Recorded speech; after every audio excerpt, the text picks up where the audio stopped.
អន្តព្រាមណាកាលជាស្ដាប់នាមស្រីពីរៀងចំសម្រាប់ឲ្យបានសារពេពលឿងកាលអាសាច់បាត់លន់អំព្រះពុនបនិមា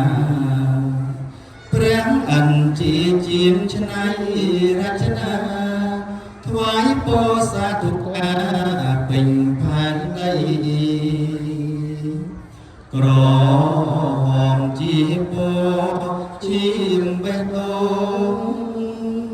ស្គៀលពីដើមទ្រូងដោយគ្មានខ្មៃបាត់ពឹងពួងខាំព្រះជនីគង់រួមជីវីជាស្បាយទៅពោសឲ្យទៀនដំរីសមង្គលបមានឆ្អិនឆ្អៅត្រូវរៀងបណ្ដេញមិនឲ្យនៅព្រមទាំងកូនចៅភរិយាណាហំស្បាតលោហិតសាច់មិនសាំងអាសាច់ខ្លួនតាំងដូមេតាកាលយ៉ាងវាចាប់បរិភោគកណាជីវិតមេតារួមវងថ្មីផ្លេចពុនរីកាលជាទុនសាយឲ្យទៀនពុំស្ដាយជីវិតអីលោតចូលភ្នំភ្លើងពុំថាអ្វីឲ្យជាចំណៃអន្តព្រាមណាកាលដែលបានត្រាស់ជាព្រះពុទ្ធជាមកុដត្រៃភព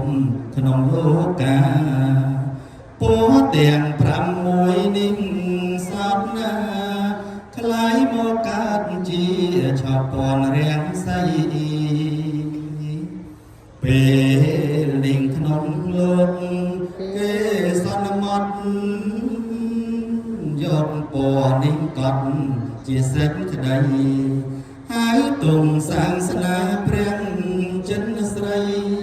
ពៀនពេញផែនដីផ្ទៃពោធិធិយើងខ្ញុំរាល់គ្នាសូមគោរព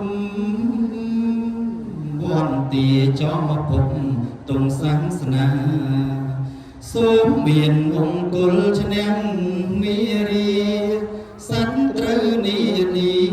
ក្នុងភពវ័យសូមឲ្យយើងខ្ញុំប្រញាប់ដល់ដើរកាត់តាមផ្លូវទៅអង្គរៃជាឋានបរមសុខសួស្តីដោយព្រះបារមី